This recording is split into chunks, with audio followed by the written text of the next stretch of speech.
Red టీవీలో మీ వ్యాపార ప్రకటనల కోసం ఈ నంబర్ ని సంప్రదించండి 6281747728. Hi viewers, welcome to our channel. ప్రస్తుతం మనతో పాటు సీనియర్ జర్నలిస్ట్ జయదేవ్ గారు ఉన్నారు. వారితో ఒకసారి మాట్లాడదాం. సార్ నమస్కారం. సార్ నమస్తే అండి. సార్, కవిత గారు జైలుకు వెళ్ళడం వెనుక ఇద్దరు బీఆర్ఎస్ నేతలు ఉన్నారు అని చెప్పేసి ఒక వార్త వెలుగులోకి వచ్చింది. సార్, వాళ్ళిద్దరు కూడా మోదీ గారికి, అమిత్ షా గారికి కొన్ని షరతులు కూడా పెట్టారంట కదా. అసలు ఎవరా ఇద్దరు నేతలు, మరి ఏంటి సార్ మీ ఒపీనియన్ దీనిపైన? అంటే బీజేపీ మొన్న ఎన్నికల్లో, సార్వత్రిక అసెంబ్లీ ఎన్నికలకు సంబంధించి ఎందుకో బాగా వెనకబడింది అనేది చాలామంది విశ్లేషకుల అభిప్రాయం. అంటే అందులో నేను కూడా ఒకడిని. అంటే బీజేపీ మంచి ప్రత్యామ్నాయము, బీజేపీ మంచి పోటీ ఇస్తుంది, 2 బై ఎలక్షన్లు హుజూరాబాదు, దుబ్బాక కూడా గెలుచుకుంది, తర్వాత కొన్ని పంచాయతీ సీట్లు కూడా గెలుచుకుంది. ఇన్నిటి మీద ఒక్కసారిగా ఏంటి ఒక సెకండ్ ప్లేసా అనుకున్న బీజేపీ థర్డ్ ప్లేస్కి వెళ్ళిపోయింది. ఇది ఒక్కసారిగా అందరికీ ఆశ్చర్యం కలిగించింది. ఎందుకంటే సరిగ్గా ఎలక్షన్స్కి 8 నెలల ముందు ఏదైతే ఉన్న ఈ మాన్యా 8 నెలల్లో మొత్తం చేంజ్ అయిపోయింది. కాంగ్రెస్ ఫస్ట్ ప్లేస్కి వచ్చేసింది. కేటీఆర్ గారు ఇచ్చిన చాలా ఛానల్స్కి ఇంటర్వ్యూ ఇచ్చిన కూడా ఈసారి మేము గవర్నమెంట్ ఫామ్ చేయడం ఖాయం, సెకండ్ థర్డ్ ప్లేసులకే కాంగ్రెస్ బీజేపీ పోటీ పడుతున్నాయి అనేది ఆయన 1-10 సార్లు చెప్పాడు. అందరూ కూడా అలాగే అనుకున్నారు. అరే మరి కనుక కాంగ్రెస్ అంటే ప్రజల్లో వ్యతిరేకత ఉంది ఈ గవర్నమెంట్ జాబ్స్ సంబంధించి కానీ, కొన్ని రకాల అవకతవకలకు సంబంధించి కానీ ఉంది. మేడిగడ్డ ఒకటిగా ఇట్లా విషయం. అయితే ఎందుకు బీజేపీ థర్డ్ ప్లేస్కి వెళ్ళిపోయింది? సరే, కవిత గారు అరెస్ట్ అవుతారు, అవ్వరు, ఈడీ ఎంక్వైరీ చేసింది, చేయలేదు, ఇట్లాంటి తర్జన భర్జనలు అవుతున్న నేపథ్యంలో కవిత గారు అరెస్ట్ అవుతారు అనుకోవడం అవ్వలేదు. మరోవైపు కాంగ్రెస్ వాళ్ళు ఎట్లా స్టార్ట్ చేశారు? బీఆర్ఎస్ బీజేపీ ఒకటే, ఆ 2 జెండాలు వేరు కానీ ఎజెండా ఒకటే. వాళ్ళెండు పొత్తుల్లో భాగంగా తెర వెనుక పొత్తులు ఉన్నాయి, కావాలనే అలాగా క్రియేట్ చేస్తున్నారు. అందుకే కవితని కేవలం బెదిరించడానికి, కవితని బెదిరించి వాళ్ళ ఎన్డీఏలో కలుపుకోవడానికే ఇట్లా చేశారు.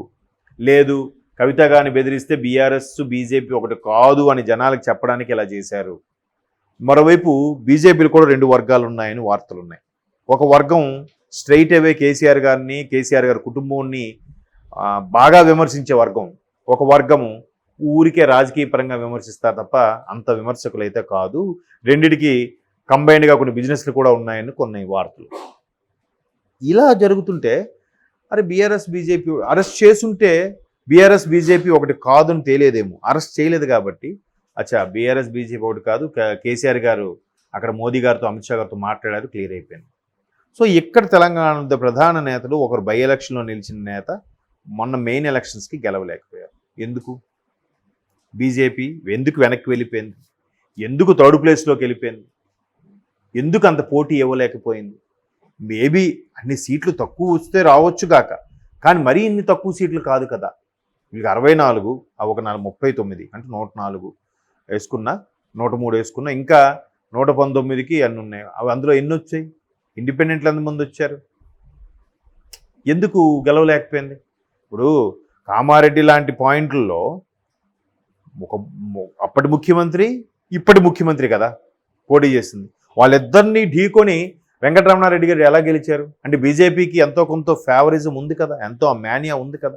అటువంటి బీజేపీలాగా అయిపోవడానికి కారణం ఒక విధంగా కవిత గారిని అరెస్ట్ చేయకపోవడం అనే వార్తలు కూడా ఉన్నాయి. ఆ ఇద్దరు నేతలు ముఖ్యమంత్రి మోదీ గారిని అలాగే అమిత్ షా గారిని కలిసి వివరణ ఇచ్చారంట.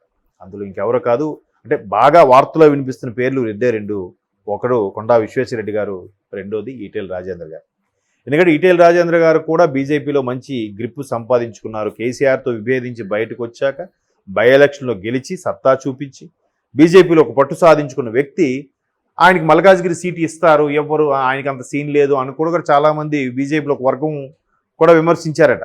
ఆయనకి ఇస్తే ఇంక బీజేపీ ఏముందిలే. బట్ మొన్న మోదీ గారు వచ్చినప్పుడు కూడా ఆయన పక్కనే ఉన్నారు ఈటెల రాజేంద్ర గారు. అండ్ మోర్ ఓవర్ ఆయనకి మల్కాజ్గిరి సీటు కూడా కన్ఫర్మ్ అయింది. సో అంటే ఎంత ప్రాధాన్యత ఉందో మీకు అర్థమవుతుంది కదా. సో అమిత్ షా గారిని, మోదీ గారిని, విశ్వేశ్వరరెడ్డి గారు అలాగే రాజేంద్ర గారు, వీళ్ళిద్దరూ మీరు కవిత గారిని అరెస్ట్ చేయకపోవడం వల్ల ఎందుకో అంత బాగా మనం బీఆర్ఎస్ యొక్క విఫలాలని మనం క్యాష్ చేసుకోలేకపోయాం, మైలేజ్ తెచ్చుకోలేకపోయాం. ఆవిడని అరెస్ట్ చేస్తుంటే మనకు ఖచ్చితంగా ఇంకొంచెం సీట్లు పెరుగుండేవి, అరెస్ట్ చేయకపోవడం వల్ల సీట్లు పెరగలేదనే అభిప్రాయాన్ని వెళ్ళవచ్చును. అది చాలామంది కూడా అవునన్నట్టు కూడా తల ఊపారంట. సో ఇప్పుడు ఇంకా లేదు, ఇది ఒక రాజకీయ కక్ష కాదు, ఎందుకంటే అక్కడ ఉప ముఖ్యమంత్రిని అరెస్ట్ చేశారు ఢిల్లీలో. సో ఈవెన్ చేయడానికే ఉంది, మొత్తం సీన్ మారిపోయింది అన్నట్టు కూడా గొసగొసలు వినిపిస్తున్నాయి. ఎందుకంటే కేటీఆర్ గారు కూడా చెప్పాను చాలా సందర్భాల్లో, ఎక్కడైతే బీజేపీ కానీ ఎన్డీఏ కూటమి వాళ్ళకి ఎదురు తిరుగుతున్నారో, వాళ్ళతో సరిగ్గా ఉండట్లేదు అనిపిస్తే వాళ్ళు ఖచ్చితంగా వాళ్ళ మీద సిబిఐని కానీ ఈడీని కానీ ఐటీ రైట్స్ని కానీ అటాక్ చేయిస్తూ ఉంటుంది. కాబట్టి అలాగా ఆయన కామెంట్స్ చేశారు కాబట్టి మేబీ బీజేపీ అలా చేయిస్తుందేమో. బట్ చేయించిన అరెస్ట్ చేయలేదుగా, ముందు ఆవిడ ఒక విట్నెస్గానే ఎంటర్ చేశారు, తర్వాత ఇప్పుడు ఛార్జ్ షీట్లో ఎంటర్ చేశారు, అరెస్ట్ చేశారు. అది ఇప్పుడు ఎటువైపు దారి, ఎందుకంటే అది కూడా చాలా పెద్ద స్కామ్, ఒక్కొక్కటిగా బయటకు వస్తున్నాయి.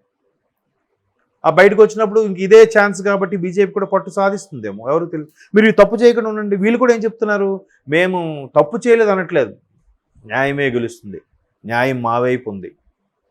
మరి ఏవి చెప్పండి, సాక్ష్యాధారాలు చూపించండి, లేదంటే ఏం జరగలేదని చెప్పండి. మీ కింద మీ అనుమానం చేస్తున్న పిఏలు మీ వాళ్ళే బినామీలు అక్కడ ఓపెన్ అయితే కదా ఈవిడ పేరు ఛార్జ్ షీట్ పెట్టారు, లేకపోతే ఊరికి ఎందుకు పెడతారు? కాబట్టి ఆ అరెస్ట్ చేయడం అనేది ఇప్పుడు ఓకే, బీఆర్ఎస్ బీజేపీ కాదు అనే ఒక కొంత అభిప్రాయం ఉన్నా ఇంకా నమ్మని వాళ్ళు ఉన్నారు. ఎందుకంటే ఆల్రెడీ ఒకసారి వదిలేశారు కాబట్టి, లేదే అలా మనకు ఊరికే ప్రజలను మభ్యపెట్టడానికి ఈ విధంగా అరెస్ట్ చేశారనే వాదం కూడా లేకపోలేదు. బట్ మెల్లగా దాని నుంచి బీజేపీ ఓవర్కమ్ అవ్వడానికి మళ్ళీ టైం పడుతుందనే ఉద్దేశంలో ఈ విశ్వేశ్వర్ గారు ఈ రాజేంద్ర గారు కూడా ఎక్స్ప్లెయిన్ చేశారట. ఆ ఎక్స్ప్లెయినేషన్లో భాగంగానే మోదీ మేబీ బీజేపీ అధిష్టానం కన్విన్స్ అయినట్టుంది. ఆల్రెడీ ఈయనకి మల్కాజ్గిరి సీట్ కూడా కన్ఫర్మ్ అయింది. సో ఆ యాంగిల్ చూస్తే ఆ ఇద్దరు నేతలు అయితే వాళ్ళు, ఈవెన్ కవిత గారి విషయంలో కూడా ఈడీ ప్రశ్నల వర్షం కురిపిస్తుందంట.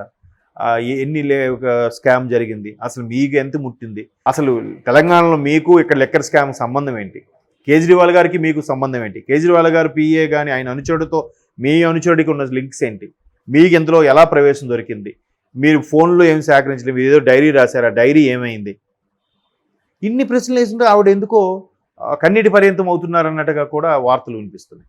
మరోవైపు కుటుంబ సభ్యులు కూడా ఆవిడకి అండగా ఉండడం కోసం అక్కడికి వెళ్ళారు. ఆవిడ భర్తను కూడా అరెస్ట్ చేశారు కదా, అనిల్ గారిని కూడా, కవిత గారి భర్త అనిల్ గారిని కూడా అరెస్ట్ చేయడం చూసాం మొన్న. సో ఎట్లాగా మరి తీగలాగుతుంటే ఒక్కొక్కటిగా కదులుతున్నాయి. రేపో మాపో అసలు పార్టీకి బాండ్ల రూపంలోనో పార్టీ ఫండ్ల రూపంలోనో ఈ లెక్కర్ స్కామ్ సంబంధించిన అమౌంట్లు ఇవ్వడమో, లేదంటే పార్టీకి ఉపయోగించడమా, లేదా వాళ్ళ సొంత ప్రయోజనాల కోసం ఉపయోగించారనేది కూడా స్పష్టత లేదు. ప్రతిదీ లెక్కాజామా ఉండాలిగా. అంత పెద్ద పెద్ద వాళ్ళకి ఒక పర్సనల్ ఆడిటర్లు ఉంటారు, ఫ్యామిలీ ఆడిటర్లు ఉంటారు, వాళ్ళన్నీ చూసుకుంటారు పూచిక పుల్లతో సహా.